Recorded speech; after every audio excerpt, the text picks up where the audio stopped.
Hello दोस्तों, मैं हूं दिनेश केवरा। आप सबका स्वागत है टॉक शोज के इस कार्यक्रम के अंदर। दर्शकों, जैसे कि आप जानते हैं कि हम हिंदुइज्म के ऊपर एक सीरीज कर रहे हैं और इस विषय में हम एक पहला एपिसोड ऑलरेडी रिकॉर्ड कर चुके हैं और ये एपिसोड जो है आप देख भी चुके हैं, आपने तारीफ भी की है। इसके लिए आपका बहुत-बहुत आभार और धन्यवाद। हमारे साथ इसी विषय के ऊपर पार्ट 2 के अंदर बात करने के लिए फिर से मौजूद हैं श्री अशोक मिश्रा जी। राइटर हैं, इंडोलॉजिस्ट हैं, रिसर्चर हैं। सर, स्वागत है आपका। बहुत बहुत धन्यवाद मुझे अ, बुलाने के लिए और फिर मौका देने के लिए दिनेश जी। हमारा हमारा सौभाग्य कि अशोक जी फिर से हमारे साथ हैं। बहुत बड़े रिसर्चर हैं, बहुत सारी किताबों के लेखक हैं और अनुसंधान जो उन्होंने किया है खास तौर से भारत के रिचुअल्स या बिलीफ सिस्टम के ऊपर, वो अपने आप में एक अतुलनीय है, अनमोल है। अ, अपनी पहली कड़ी को आगे बढ़ाते हुए आज हम दूसरी कड़ी पर चलेंगे, पार्ट 2 में चलेंगे। अब हम कालखंड के हिसाब से चलेंगे दर्शकों, कि शुरुआत में हम भारतीय भूभाग की बात कर रहे हैं, भूखंड की बात कर रहे हैं कि जब खासतौर से सिंधु घाटी की सभ्यता, जिसे हम हड़प्पन कल्चर भी या सिविलाइजेशन भी कहते हैं, उसका अंत हो रहा था, वैदिक काल का आरंभ हो रहा था। एक तरह से कहा जाए तो एक कस्प पीरियड है ये।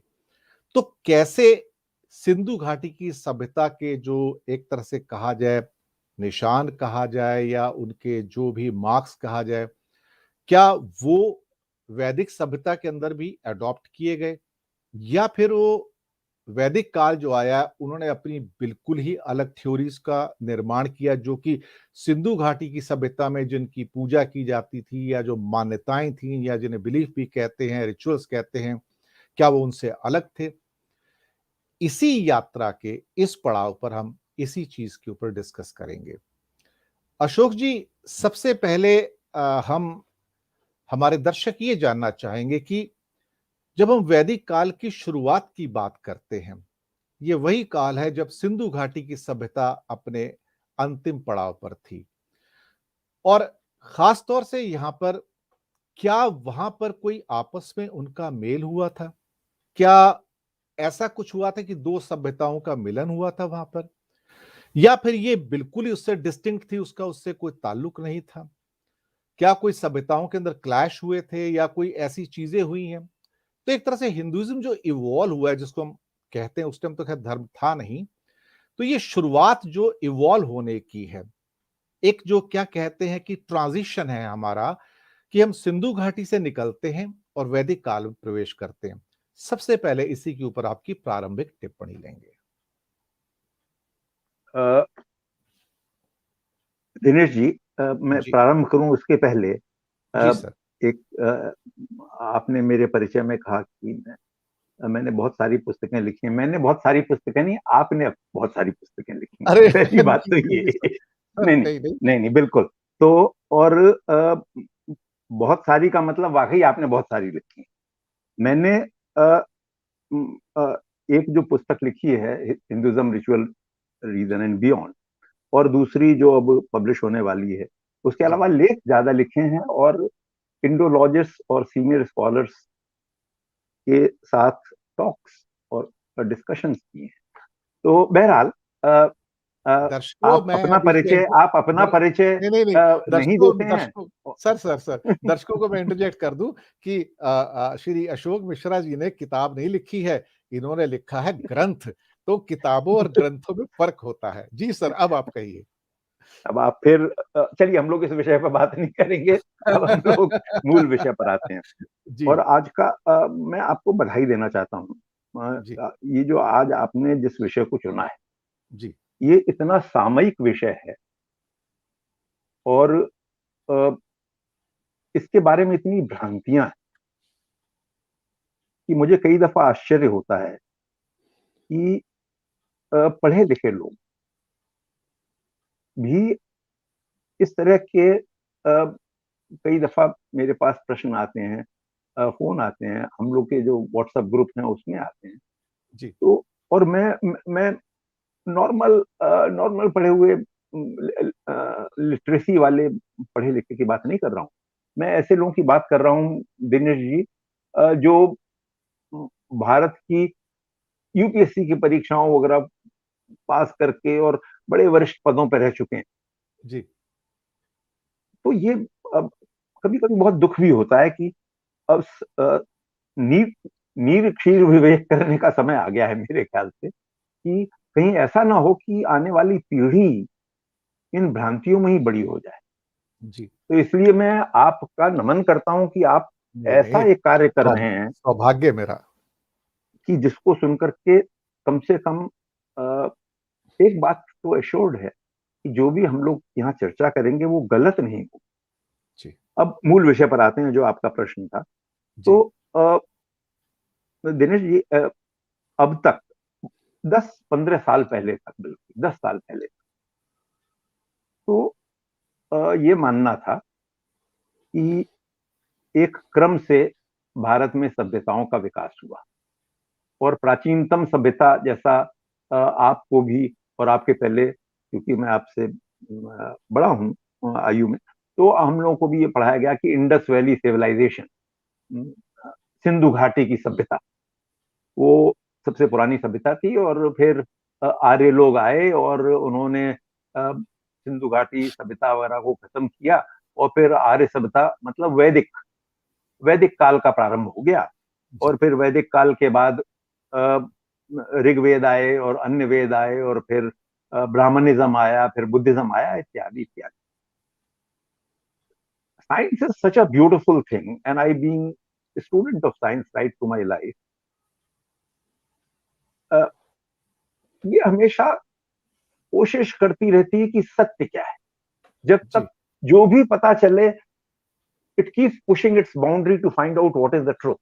अब जी, उसका परिणाम देखिए, ये जो 200-250 साल से ये जो चला आ रहा था, ये विश्वास कि नहीं, सिंधु घाटी की सभ्यता से भारत की सभ्यता हुई, अब ऐसे प्रूफ मिले कि वैदिक सभ्यता भी बहुत पुरानी थी, जी, वो उसके बाद नहीं आई।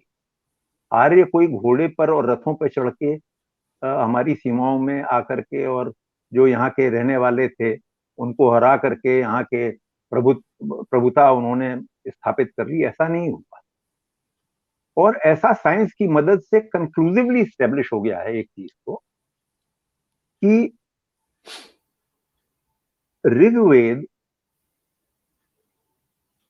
1700 साल, जैसा मैक्स मुलर और कई इंडोलॉजिस्ट ने, वेस्टर्न इंडोलॉजिस्ट ने कहा है, कि चूंकि इसकी करेक्ट डेट नहीं पता की जा सकती, तो हम ये मान के चलते हैं कि करीब 1700 बीसी पुराना था।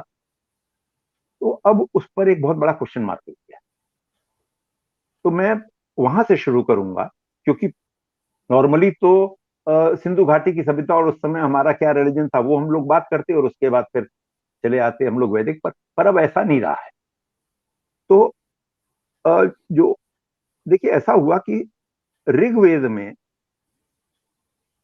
45 ऐसे सूक्त हैं जिसमें सरस्वती नदी का नाम आता है, जी, 45 जगह। जी, नाम नहीं आता, उनकी स्तुति है जिसमें, जी, ऐसे। और करीब 70 या 75 बार सरस्वती का नाम आता है। और जी, सरस्वती का नाम आता है अ, देवी के रूप में, नदियों में श्रेष्ठतम। अ,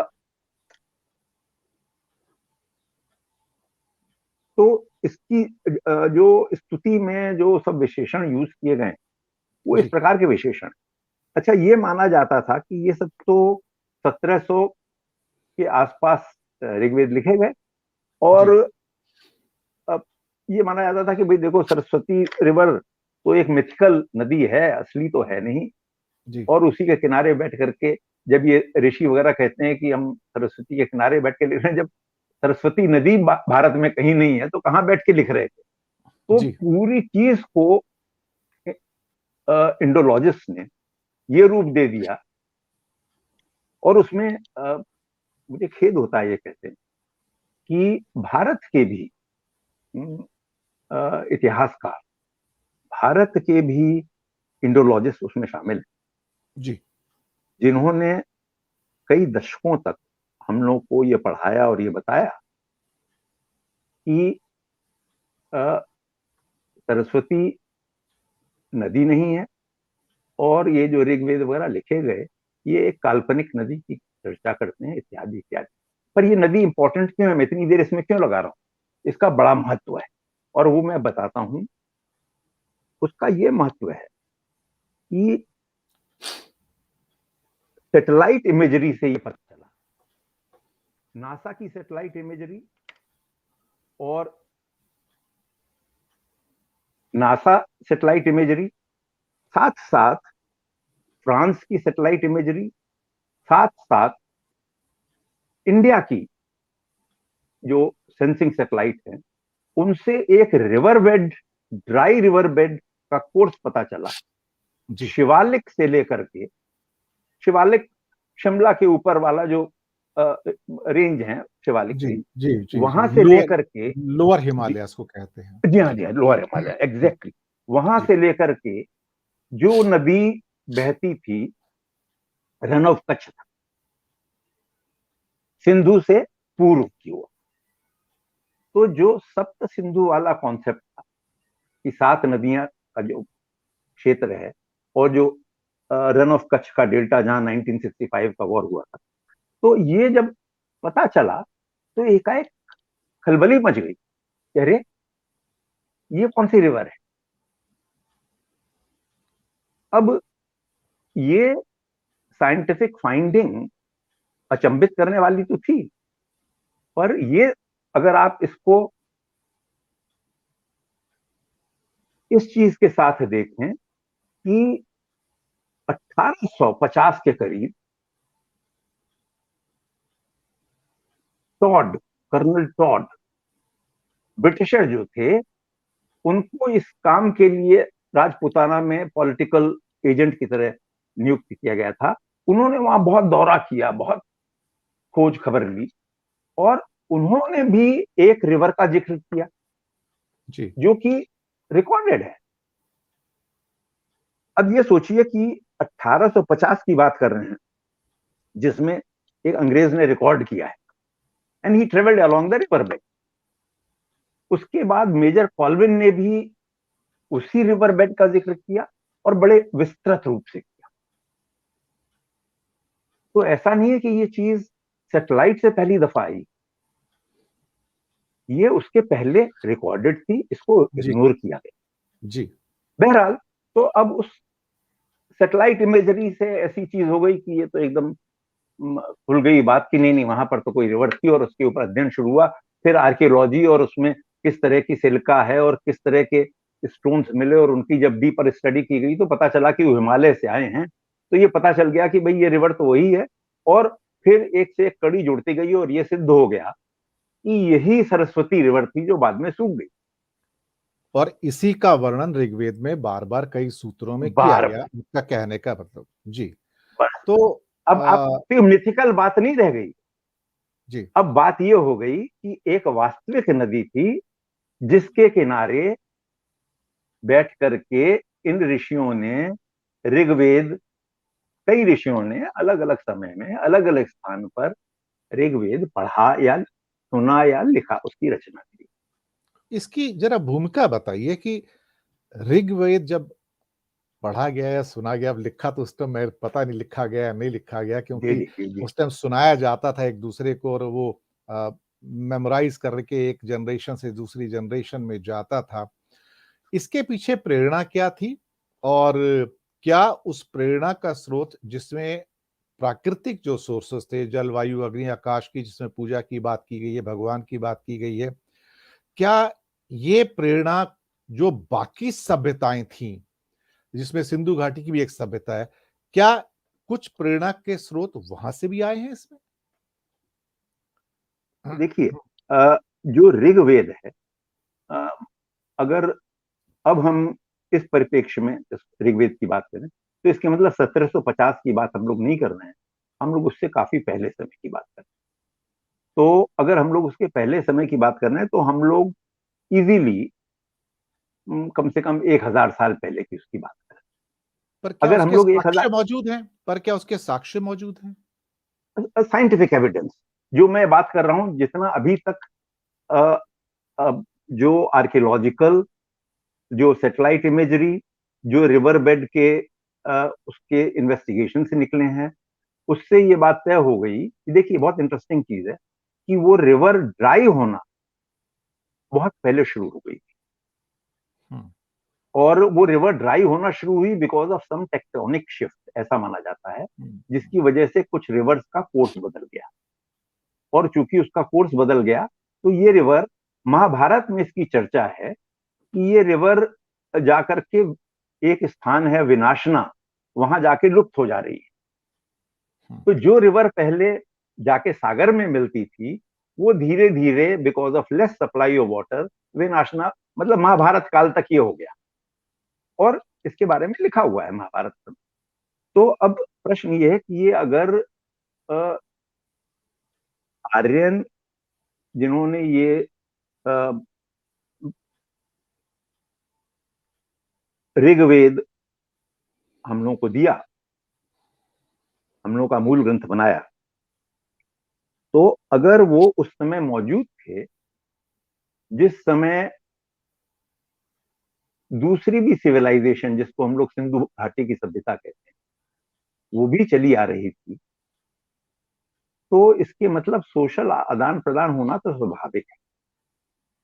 अब डीएनए से भी ये चीज पता चली है, उसमें जय सिम्मन साहब ने हार्वर्ड में, डॉक्टर रीच जो डीएनए की लेटेस्ट रिसर्च है जिसके बारे में आपने पढ़ा होगा जी। कि which has put lot of things upside down, कि जी। हम लोग मूल निवासी कौन थे, और भारत में, और कहाँ से आए, और किस तरह से सम्मिश्रण हुआ, और कैसे कैसे धीरे धीरे करके डीएनए एक्सचेंज हुआ, उसमें ईरानियन और सेंट्रल स्टेपी के भी वो थे। तो हम लोग ये बात कर रहे हैं कि एक ही समय में अलग अलग प्रकार के प्रैक्टिसेस भी फॉलो हो रही थी। जी। इससे कम से कम अब ये बात उभर के सामने आ रही।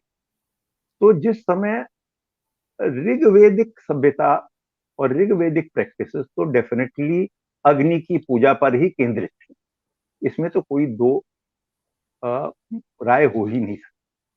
यहाँ पर मैं दर्शकों की जानकारी के लिए एक चीज़ जोड़ना चाहूँगा कि हमें जी ये समझना चाहिए कि फिलहाल जिस कालखंड की हम बात कर रहे हैं, वो भले ही हम 1700 बीसी की बात कर रहे हैं, लेकिन भारत में मानव का आगमन, जो भारतीय भूखंड की बात कर रहा हूँ मैं, सिर्फ भारत देश की बात जी नहीं कर रहा हूँ, भूखंड की बात कर रहा हूँ, इंडियन सब कॉन्टिनेंट। वहां पे डीएनए के टेस्टिंग के हिसाब से जो पूरी दुनिया में अवेलेबल है, जो ह्यूमन माइग्रेशन थ्योरी है, 65,000 साल पहले हो गया था। तो मुझे पूरी उम्मीद है कि 65,000 सालों में पता नहीं कितनी सभ्यताएं उसमें पनपी होंगी, कितने उसके अंदर संक्रमण काल आए होंगे, कुछ समाप्त भी होंगे, कुछ आगे बढ़े होंगे। कहीं ना कहीं वो एक, जिसे क्या कहते हैं ना, कि इवॉल्व होने की प्रवृत्ति होती है।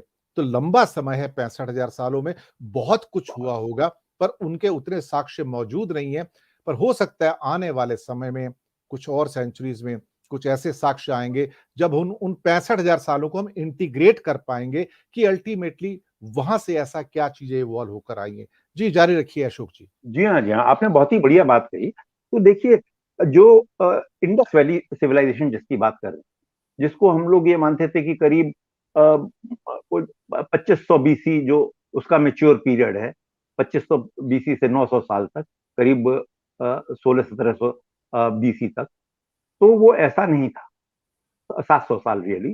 तो अब वो जो वो था, राखी गढ़ी, जी। जी। जी। भिराना, अब जो यहाँ पर अवशेष मिले हैं वो तो 5-5 हजार साल बीसी के। जी। तो इसके मतलब अलग अलग स्थानों पर सरस्वती के आसपास, देखिए फिर हम लोग घूम फिर के सरस्वती पर आ गए, कि सरस्वती के आसपास एक बहुत बड़ी सभ्यता का विकास हो रहा था। और अब जो लेटेस्ट फाइंडिंग्स हुई हैं उसमें तो ये यूपी तक एक्सटेंड कर रही है, मतलब हरियाणा, प्रेजेंट डे हरियाणा, राजस्थान, गुजरात, लोथल वगैरह जिसमें आता है। और वहां पर नॉर्थ वेस्ट में जाइए तो हड़प्पा और मोहनजोदड़ो। जी बल्कि अब तो ये कहा जाता है कि Bhirrana and Rakhigarhi are older perhaps in terms of age, dating. तो अगर ऐसा था तो इसके मतलब कई जगह ऐसे शहर मिले हैं। मैं शहर जानबूझ के वर्ड यूज कर रहा हूं, सिटीज, नॉट जस्ट विलेजेस। और कई मिले हैं। तो अगर इतना ये फैला हुआ था, देखिए रफली इसके बारे में ये कहा जाता है कि जो इसका टोटल एरिया जहां पर ये सभ्यता फैली हुई थी, मैं सिंधु घाटी की सभ्यता की बात कर रहा हूं, वो टोटल एरिया करीब 80,000 स्क्वायर किलोमीटर, नहीं आई एम सॉरी, आठ 800,000 square kilometre, 8 lakh which is square रफली, किलोमीटर। हाँ, विच इज 8 लाख। रफली 1/4 of the total area of country. जी जी जी। तो आप ये सोचिए, 800,000 मतलब 8 लाख स्क्वायर किलोमीटर। तो स्क्वायर किलोमीटर में ये अलग अलग जगह मिले, और अलग अलग एडवांस स्टेज में भी मिले हैं। अभी एक साल पहले जब उनमें से राखीगढ़ी वुमन का और वहां की जो लाइब्रेरी बनाई गई डीएनए की, जब वो पता चला तो पता चला कि 4,500 साल पहले बीसी की है। तो ये सभ्यता तो साथ साथ चल ही रही थी। और उसी के बीच में एक दूसरी सभ्यता जो ऋग्वेद वाली, तो आदान प्रदान होना तो स्वाभाविक ही है।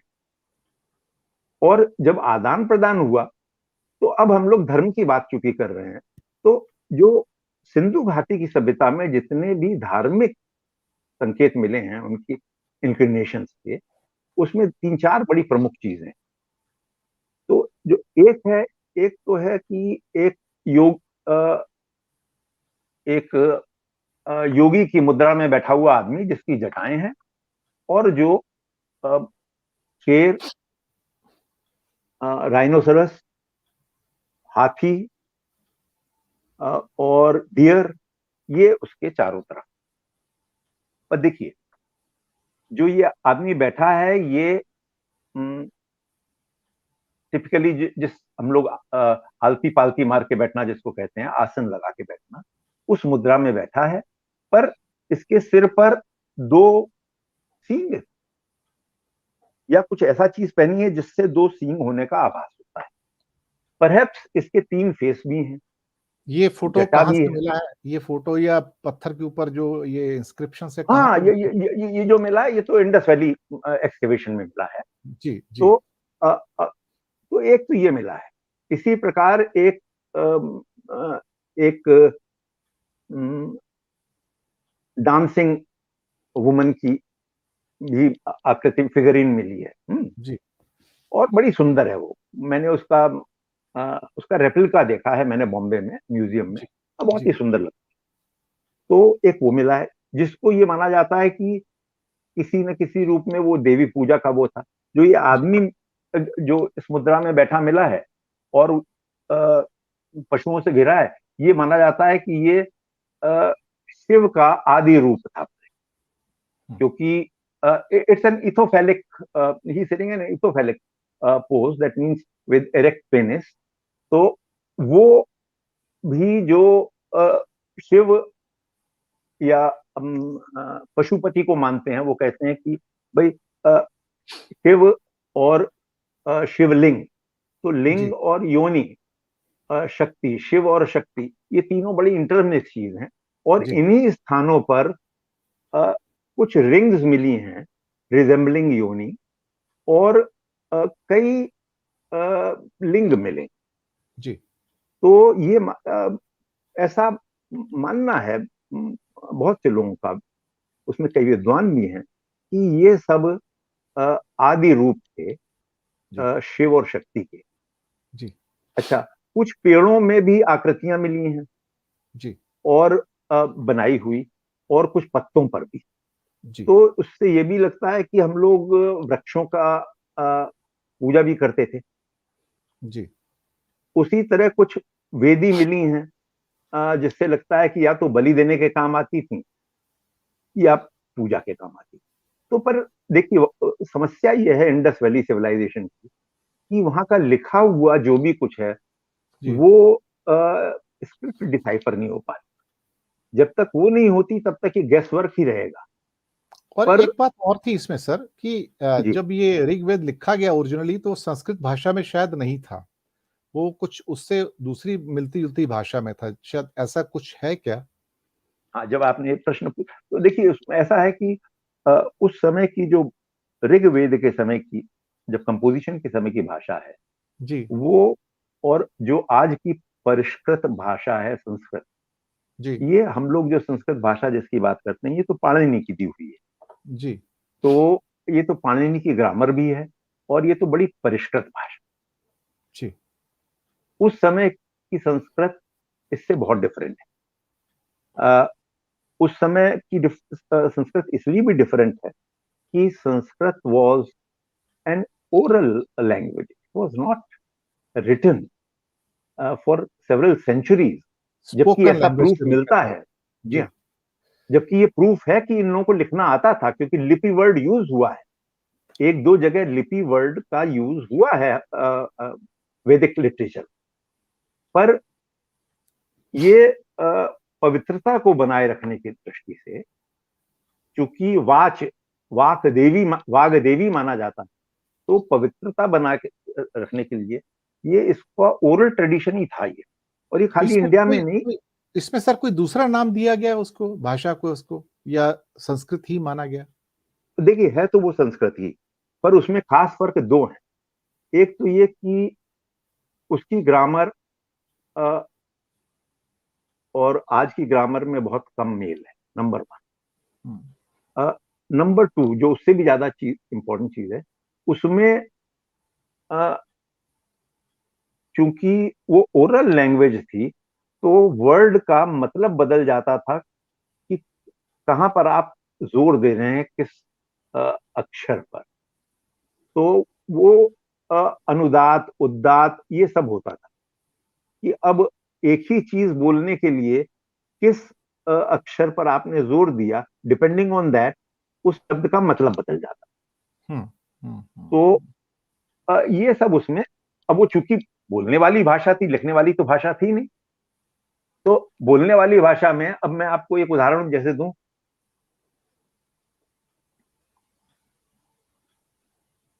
रुकिए, रुकिए, अब बहुत फर्क हो गया। जी, तो उसी प्रकार वो भाषा है उसमें एक बड़ा पॉपुलर एग्जाम्पल दिया जाता है कि जिसका एक मतलब होता है इंद्र के शत्रु, और एक जिसका एक उसी उसी का मतलब हो जाता है इंद्रजिन के शत्रु। मतलब दोनों एकदम।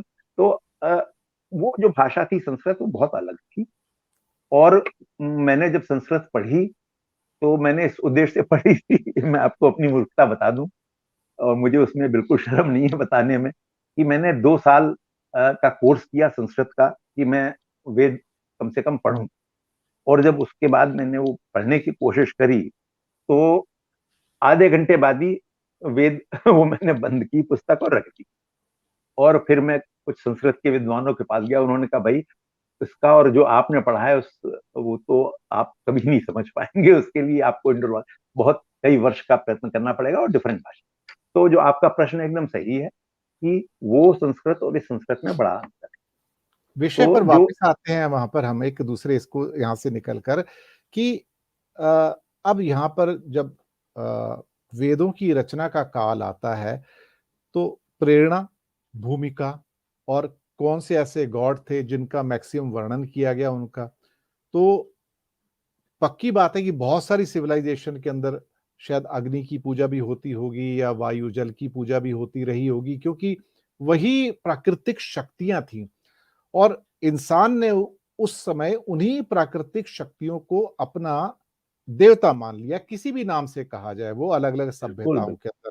बिल्कुल सही तो कह रहे हैं आप। वही प्रथा शायद जब वेदों की रचना शुरू हुई है और इसमें शायद 3 वेद तो बीसी पीरियड के हैं और 1 शायद बाद का है लास्ट वाला जो एडी पीरियड में आता है। तो वो जो ट्रांज़िशन था, वो शायद उस उन चीज़ों को, उन गॉड्स को भी लगता है थोड़ा-सा इनहेरिट भी करके लेके आया है। क्या आप इस बात से सहमत होंगे? हाँ, हाँ, देखिए आपका कहना एकदम एकदम सही है। उसमें ऐसा है कि अ, किसी भी सिविलाइजेशन में आप देख लें, तो जो नेचुरल फोर्सेस थी, नेचुरल फोर्सेस के आगे आदमी असहाय था। जी, तो उन उन नेचुरल फोर्सेस को ही वो हर चीज के लिए उनके पास जाकर के उनकी पूजा करता था, उनकी जी, आराधना करता था, जैसे अपने से शक्तिशाली की आज भी की जाती है। जो भी जी, आपसे शक्तिशाली है, आप जाके उससे कहेंगे और बहुत विनम्र ढंग से कहेंगे, और इसी जी, तरह से पूजा स्टार्ट। तो जी, अब उस टाइम में जो नेचुरल फोर्सेस थी वो रेन था, अग्नि थी, वायु था। तो ये नेचुरल फोर्सेस तो थी, और ये केवल हम ही लोगों के आर्यन या हिंदू सब धर्म में ही नहीं है, हर धर्म में ये है। अगर आप पारसी धर्म में देखें, जो हम लोगों का कंटेम्प्रेरी माना जाता है कई मामले में, जबकि हम लोग उनसे काफी, एक्चुअली अगर आप देखें तो हम लोग की सभ्यता तो उनसे काफी पुरानी है, पर अ, उनके धर्म में भी अ, असुर वगैरह का कॉन्सेप्ट है जो हम लोग के उसमें है। उनमें भी अग्नि की पूजा की जाती है, उनके आतिश तो उन मंदिर ही सारे उसी चीज के होते हैं। तो जो ये चीजें हैं, ये और ग्रीक उसमें भी अगर आप जी, देखें तो जी, बिल्कुल, हर बिल्कुल। रिलीजन में नेचुरल फोर्सेस की पूजा से ही धर्म आरंभ हुआ है। जी, और फिर नेचुरल फोर्सेस में और जो कुछ वो थी सभ्यताएं, उनमें तो और कुछ धर्म जो थे, उसमें तो नदी, पेड़, पत्ता, पत्थर, हर चीज का। तो वो तो मूल रूप से तो हर धर्म का कॉमन वही है। Rigveda Rigvedic society was far more advanced जी, इन द सेंस कि जब ऋग्वेद में हम लोग ऋग्वेद की बात करते हैं, जो प्राचीनतम है वेदों में, तो उस वेद में फिलोसफिकल थॉट्स बहुत है।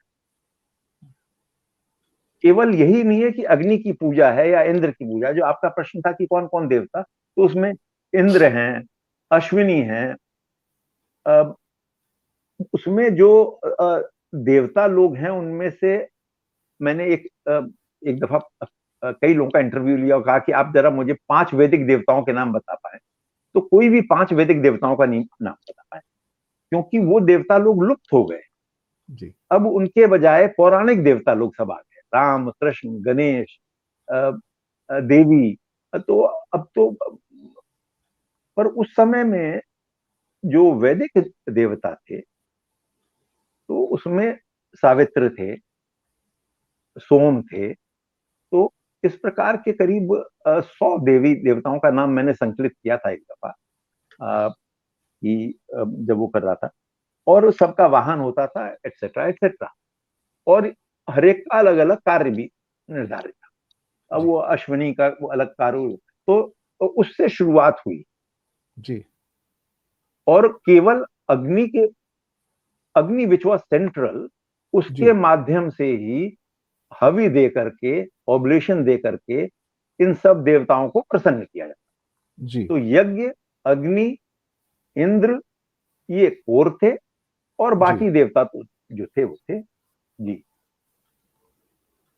ये बात बिल्कुल आपने सही कही और ख़ास तौर से विश्वकर्मा की भी जो थ्योरीज़ हैं, उसमें भी ख़ास तौर से जो वास्तु देवता हैं, वो भी वही जी, हैं, जिसमें आपने सावित्र, सोम की बात की, इंद्र की बात की और जी, जी, मैं दर्शकों को थोड़ा-सा बता दूँ कि अ, हर दिशा के अंदर आपको मैं बताऊँ कि आउटर पेरिफेरी के एक देवता हुआ करते थे, फिर उससे इंटरनल पेरिफेरी के देवता होते थे। जी, फिर हाँ उसके जी, अंदर बिस्क बिल्कुल जो एक जिसे एक ब्रह्म स्थान कहते हैं, जहाँ का ब्रह्मा जी उनके चीफ हुआ करते थे, उसके आस-पास भी 4 होते थे, उसमें मित्र थे, आर्यमा थे तो ये पृथ्वी था।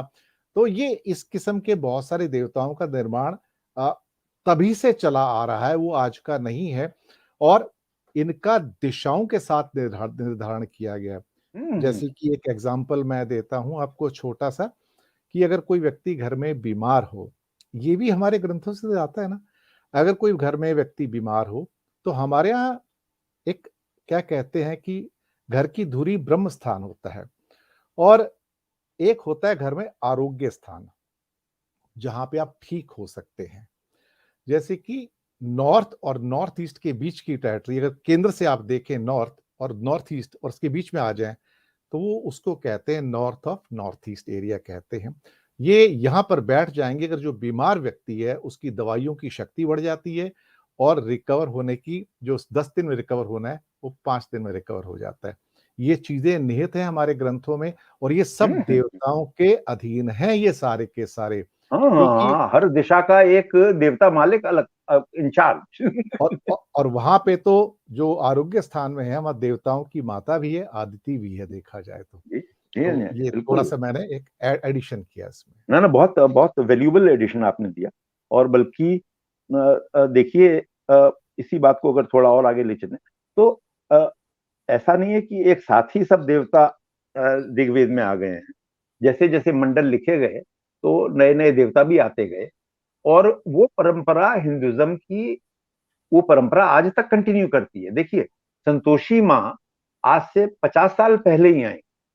संतोषी माँ का किसी भी अगर आप आज से 200 साल या 300 साल या किसी स्मृति में पढ़ना चाहें, तो कहीं भी संतोषी माँ का देवी के रूप में आपको नाम नहीं मिलेगा। जी, तो ये हिंदू ट्रेडिशन है, and it's such a rich and valuable tradition कि हम लोग पुराने किसी भी चीज को कंप्लीटली रिजेक्ट नहीं करते। तो अगर हम बाकी अश्विनी की पूजा आज नहीं कर रहे, उसका ये मतलब ये नहीं हुआ कि हमने अब उसको डिबंक कर दिया। नहीं नहीं नहीं, वो अभी भी देवता है हमारे। अभी भी अभी भी कई पूजा में इंद्र का मंत्र पढ़ा जाता है। देखिए, वैदिक मंत्र पढ़ा जाता है। तो both things keep living together in Hinduism, and I think that's the beauty of this religion. That इसमें uh, अब अशोक जी, जी आते हैं एक सवाल पर कि क्या वहाँ पर सभ्यताओं का जब वैदिक काल आया था, क्या क्लैश हुआ होगा? कोई ऐसी संभावनाएँ आपने देखी अपनी रिसर्च के दौरान? देखिए, इसमें दो चीज हैं कि एक तो जो अ, एक नैरेटिव, मैं उसको कहूंगा, शायद थोड़ा स्ट्रॉन्ग शब्द है। एक नैरेटिव ये है कि माइग्रेशन थ्योरी वाला, आर्यन इन्वेजन थ्योरी तो वो तो अब डिबंक हो गई, इन द सेंस कि पुराने काल से लोग चले आ रहे हैं इस भूभाग में और आके सेटल हो रहे हैं, और हम लोग उनसे मिल रहे हैं सोशली, और आदान प्रदान हो रहा है विचारों का, सभ्यताओं का, हैबिट्स का, खान पान का, और नित नित चेंज होता जा रहा है हर चीज। और ये आज की चीज नहीं है, ये 5-7 हजार वर्ष से चली आ रही है। अब जो आपका जो प्रश्न था, कोई ऐसा नहीं हुआ कि एक निश्चित समय पर कोई calculated invading force like it happened in the time of Muhammad, जैसे बिन कासिम साहब आए, वो तो तैयारी करके घोड़ों पर सवार अपनी रसद लेकर के कि मुझे अटैक करना। उस 712 बी तरह, एडी की बात कर रहे हैं आप? हाँ हाँ, 712 एडी तो की, जी। जी हाँ जी हाँ। तो अब वो कासिम की तरह का आक्रमणकर्ता कोई नहीं आया, इसका कोई एविडेंस नहीं। आपस में तो आर्यंस भी झगड़े, 10 राजाओं के आपस में झगड़ने का तो विवरण ऋग्वेद में भी है। वो तो सब आर्यन थे, पर फिर भी आपस में युद्ध हुआ। उसी प्रकार जो यहाँ के दूसरे निवासी थे, उनमें युद्ध हुआ या नहीं। अब देखिए, ये बड़ी इंटरेस्टिंग चीज है कि इंडस वैली सिविलाइजेशन में कोई वेपन नहीं मिलता, इतने अवशेष मिले। तो अब तो स्कॉलर्स का ये मानना हो गया कि वो परहैप्स दुनिया की एक अजीब सभ्यता थी, आदि सभ्यता, जिसमें युद्ध होता ही नहीं था। क्योंकि कोई एविडेंस ऐसा नहीं मिला है जो ये है कि जो मोहनजोदड़ो या उनके सिटी के चारों तरफ जो ऊंची वॉल बनी रहती थी, फोर्टिफिकेशन जिसको कहते हैं, that was more perhaps to prevent, because ये जंगल के बीच में होती थी सब जगह ये शहर। एनिमल से बचाने के लिए। हाँ हाँ, ये तो उस सुरक्षा के उससे होता था। तो कोई ऐसा एविडेंस है नहीं कि ये दोनों सभ्यताएं they were constantly at loggerheads, like it was, let's say, and I don't like to give this that example, कि जब मुस्लिम इन्वेजन इंडिया में हुआ, then we were constantly fighting. It was Hindu kings, Hindu rulers जो लड़ रहे थे मुस्लिम ruler से, जो कि पूरे भारत पर अपना प्रभुत्व जमा रहे थे। उस प्रकार की अगर हम लोग कल्पना कर रहे हैं तो नहीं, वैसा कोई कोई एविडेंस नहीं। वो लोग आए, आकर के अलग अलग ये सेटल किए, दोनों में इंटरकोर्स हुआ, विचारों का आदान प्रदान हुआ, वस्तुओं का आदान प्रदान हुआ। ऑब्वियसली ये प्रीडोमिनेंट सिविलाइजेशन, वैदिक कल्चर, क्योंकि सरवाइव तो यही किया, सर्वाइवल ऑफ द फिटेस्ट तो डार्विन थ्योरी है। तो ये सभ्यता में कुछ जरूर ऐसी स्ट्रेंथ रही होगी कि इसने सबस्यूम कर लिया जो दूसरे प्रैक्टिसेस थी, पर उनको बिल्कुल। रिजेक्ट नहीं किया। देखिए, जी। क्योंकि अभी थोड़ी देर पहले आपने जो कहा कि एक वेद बाद में लिखा गया, तो अथर्ववेद की आप बात कर रहे थे। जी। तो अथर्ववेद में अथर्ववेद में तो वो सब जो चीजें, जादू टोना, उस सब का जिक्र भी है ना।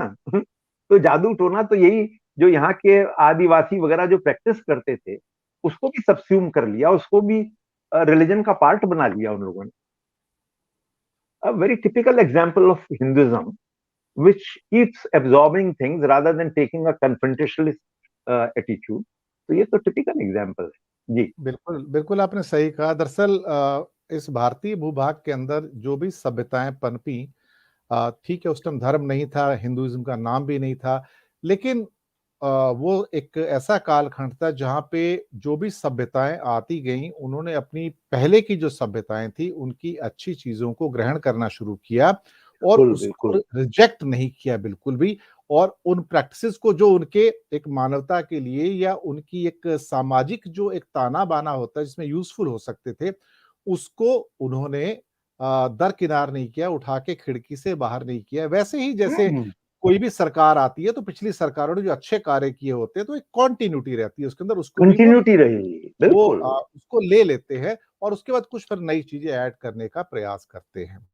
जी हाँ, जी हाँ, बिल्कुल यहाँ बिल्कुल। यहाँ पर मैं दर्शकों एक बात बताना चाहूँगा कि अ, ये विषय बहुत विस्तार में है। इसके एंगल बहुत सारे हैं, कोण बहुत सारे हैं।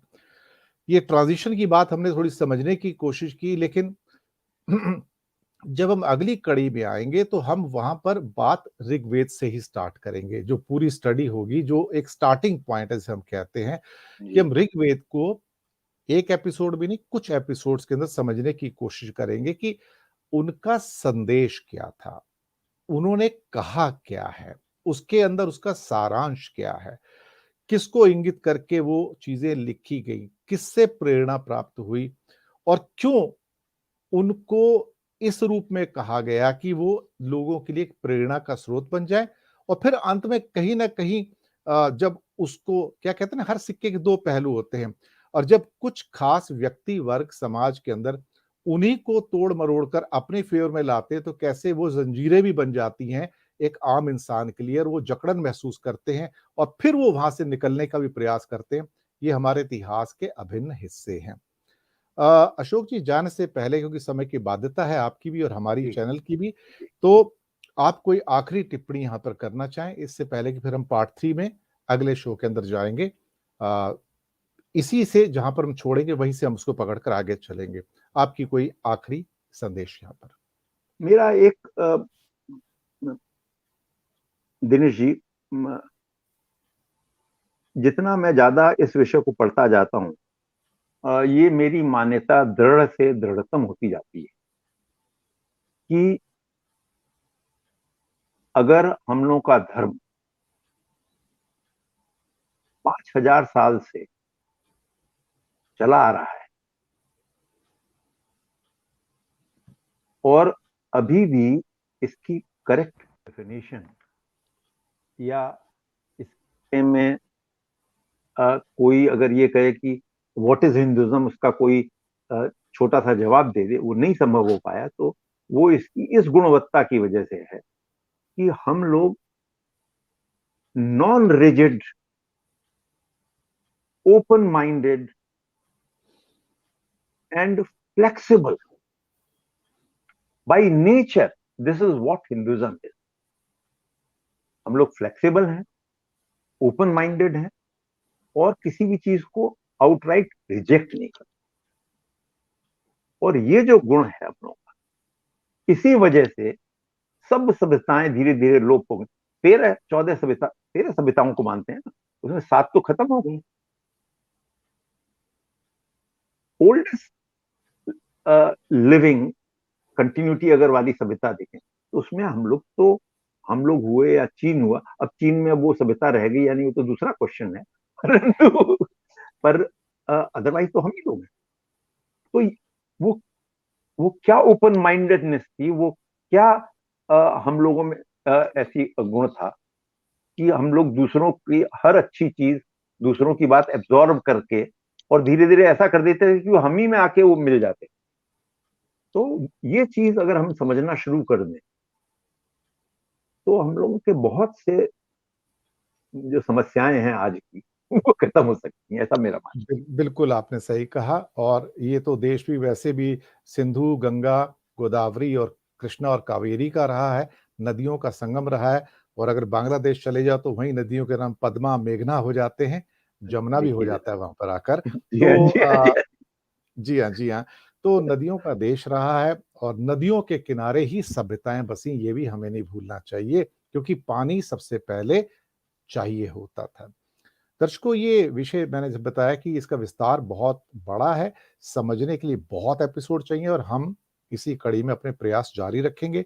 बहुत जल्दी आपके सामने पार्ट 3 लेके आएँगे, जहाँ पर हम ऋग्वेद से प्रारंभ करेंगे और उसकी व्याख्या क्या है, उसको समझने का प्रयास करेंगे आम आदमी के हिसाब से। तो हमें दीजिएगा आज्ञा और हम श्री अशोक मिश्रा जी का करेंगे बहुत-बहुत धन्यवाद कि उन्होंने कीमती समय निकाला, हमारे शो में जुड़े और बहुत सारी चीज़ों को हमें समझाया। तो बहुत जल्दी मिलते हैं दर्शकों, नए मुद्दे के साथ, नए मेहमान के साथ। धन्यवाद हमारे साथ बने रहने के लिए। शुक्रिया आपका। बहुत बहुत धन्यवाद। आप